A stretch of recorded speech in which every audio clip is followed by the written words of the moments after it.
what are some examples we hear? The Viprapatnis, the wives of the Brahmins, they haven't, technically speaking, they haven't seen Krishna yet. They've been born from gopis, or in this case, they're Brahmins, but the gopis are in similar position. They're born in Vrindavan, and they're hearing from fruit sellers, extraordinary pastimes that are going on in Vrindavan, of this boy, Gopal, of Krishna. The other day, Gopal, he punished the Kaliya serpent. The cowherd boys saw Gopal with Aghasura, with Putana, they're hearing all of these pastimes. And Rupa Goswami, in one place, describes it as Purva Rag, means there's a type of rag, of bhakti, that bhaktas experience when either they've been separated for a little while or have not met. So that means even in these descriptions, they're developing this eagerness, this irresistible eagerness to meet and be with Krishna. It's real and it's substantial, right? Tatta lolyam mulim ekalam janmakotri sukriter nalabhyate. What you won't get for 10 million births of doing the right thing, meritorious activities, they're getting now by hearing about Krishna through Nama Rupa Guna Lila, by hearing his pastimes. Krishna conception is substantially entering their consciousness so that they get the opportunity to actually associate with him. And then on top of this, what does Vishwanath Chakrabarti Thakur say? In the beginning of the 10th canto, and it says why he's noted for interpretation. The sloka will say something as simple as, the moon rose in the eastern horizon, the scent of jasmine filled the air, and the Lord surveyed the environment and acknowledged this was a good time for the rasa pastimes. Right? Then Vishwanath Chakrabarti will say, the eastern horizon is not the wife of the moon. So, and then he'll start interpreting, meaning that it's an indication of paramor, rasa.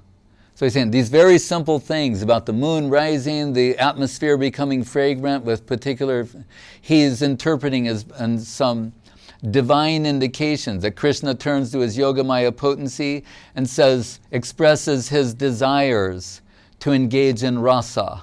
So when Krishna, he gets this inspiration to enjoy in a particular way, the Yogamaya and Baladev, they're casting and scripting Krishna Lila. Right? So casting means selecting who will participate in these pastimes.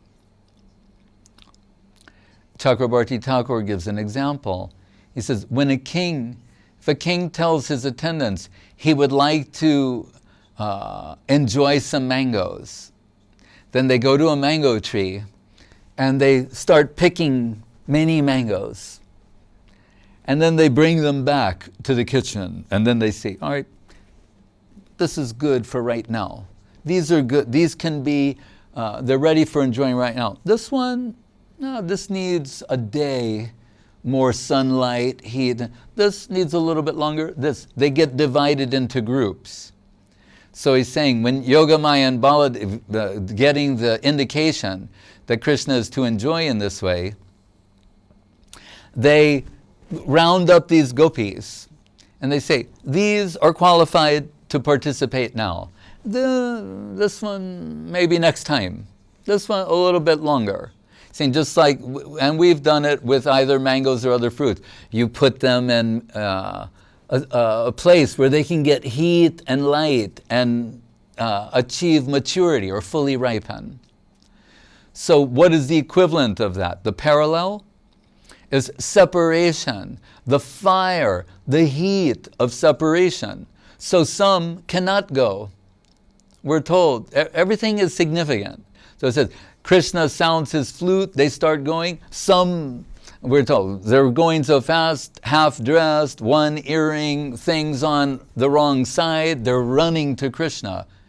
You can imagine if after millions of lifetimes and pursuing Krishna consciousness, you get this call to, this is going to be your first encounter with Krishna, you might be a little besides yourself.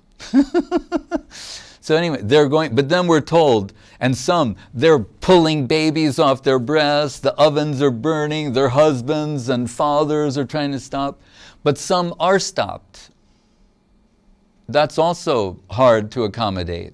You mean after millions and millions of lifetimes, finally the call comes for this type of seva, and you can't go? So what does that do to them?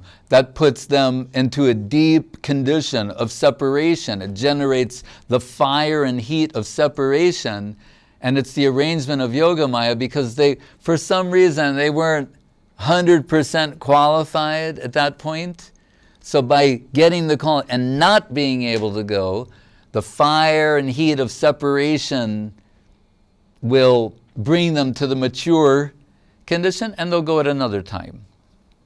But at any rate, so what it means, Guru Maharaj sometimes calls Swarup Siddhi dress rehearsal, or when you pass through this stage, is saying then they can, at the end of that life, Vastu Siddhi, means being posted in Leela eternally. They're now fully qualified and they're posted in Leela eternally, under the guidance of the Swarup Shakti in the spiritual world.